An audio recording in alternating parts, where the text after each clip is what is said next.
We're not headed toward authoritarianism under Donald Trump. We're already living it.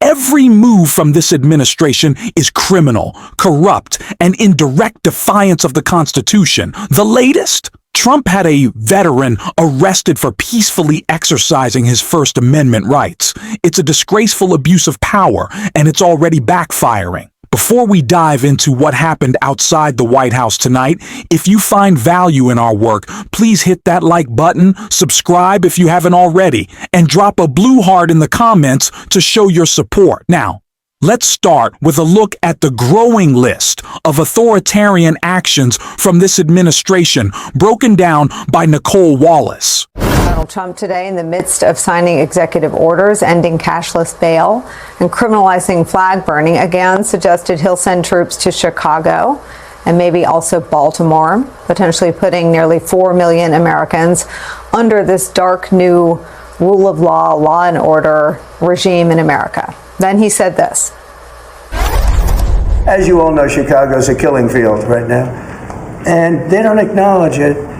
And they say, we don't need him, freedom, freedom. He's a dictator, he's a dictator. A lot of people are saying maybe we like a dictator.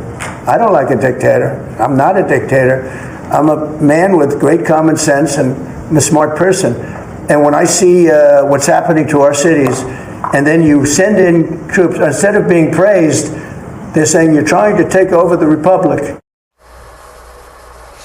Quote, I'm a smart person, says not so many actually smart people, but okay.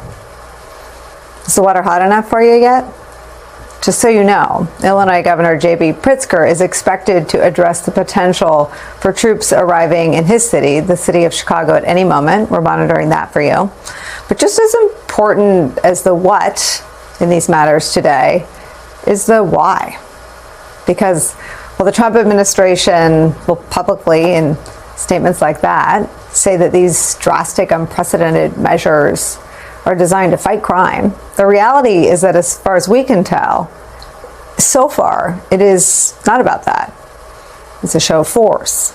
New York Times tracked incoming defendants to a federal courthouse in Washington, D.C., people appearing before a magistrate judge who would otherwise be dealt with at a local court level if charges were ever filed against them at all. Quote, one man had been arrested over an open container of alcohol. Another had been charged with threatening the president after delivering a drunken outburst following his arrest on vandalism. And one defendant's gun case so alarmed prosecutors that they intend to drop the case.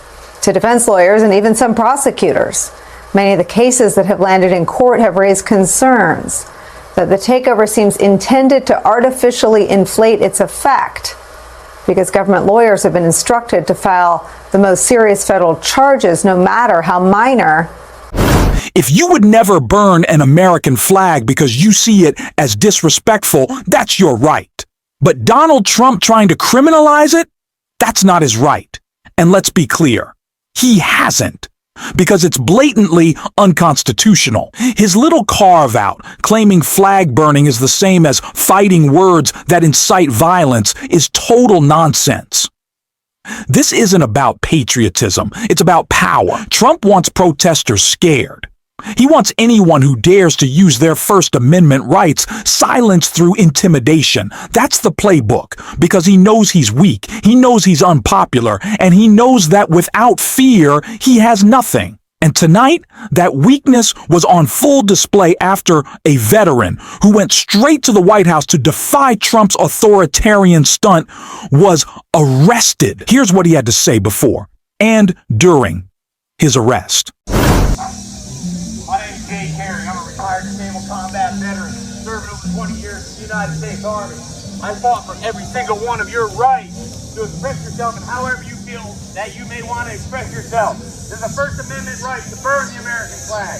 The Archdeacon in that house right there signed an executive order today saying that it was illegal to burn the American flag. No president can make a law, period. No Congress shall make a law infringing on First Amendment rights. I'm burning this flag as a protest to that illegal fascist president that sits in that house.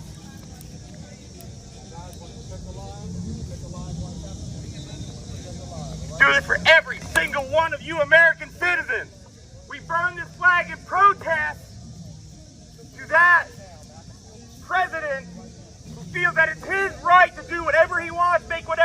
what he wants, regardless if it's legal or illegal. Go away. Go away. Go the fuck away from me. Fuck it. What the fuck? Once again, my name is Jay Carey.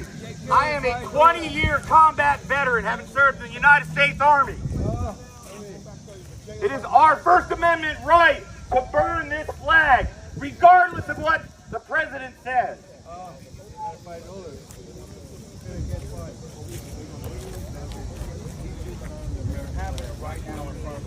Yeah, that's what I thought. Nobody will enforce those illegal laws that president tries to make. Do me a favor, I got a fuse right there. Violation of his First Amendment right. Yep, I'm being detained because I expressed my First Amendment right to burn the United States flag in public, not causing harm or causing any danger to any citizens or personnel in the area. That's okay. So what we get when we have a fascist right here.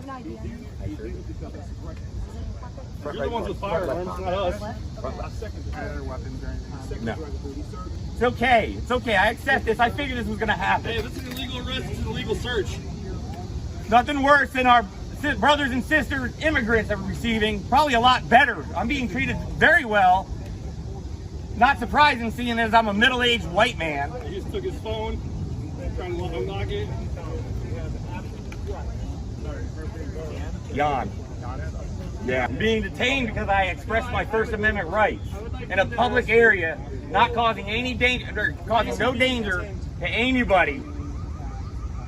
Simply expressing my rights as a U.S. citizen and a retired disabled combat veteran who served this country faithfully for over 20 years.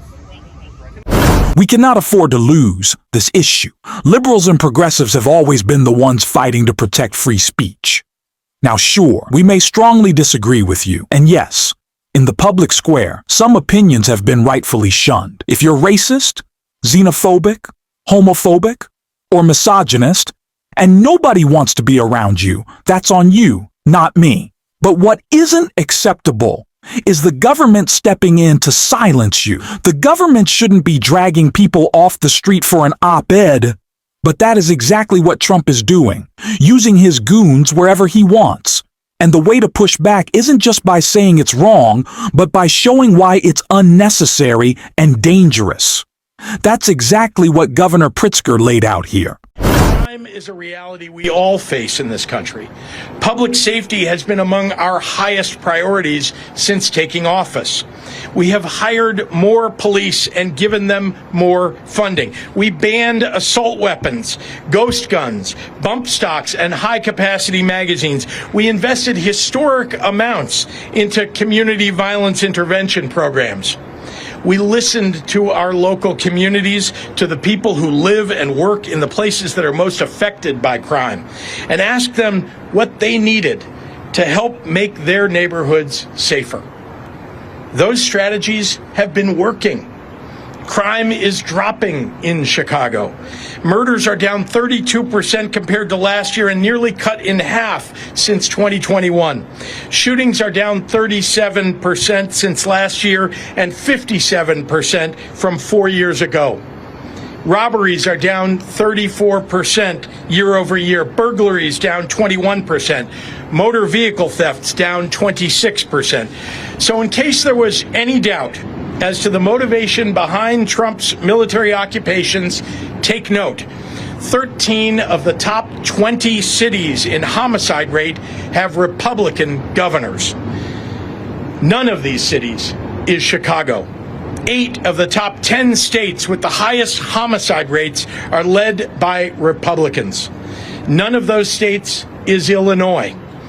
Memphis, Tennessee, Hattiesburg, Mississippi have higher crime rates than Chicago, and yet Donald Trump is sending troops here and not there? Ask yourself why.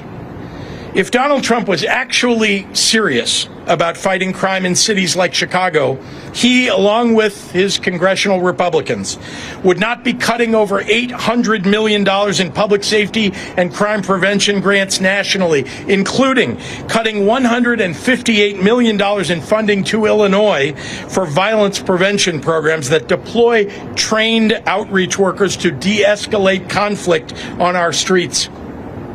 Cutting $71 million in law enforcement grants to Illinois, direct money for police departments through programs like Project Safe Neighborhoods, the state and local anti-terrorism training program, and the Rural Violent Crime Reduction Initiative. Cutting $137 million in child protection measures in Illinois that protect our kids against abuse and neglect.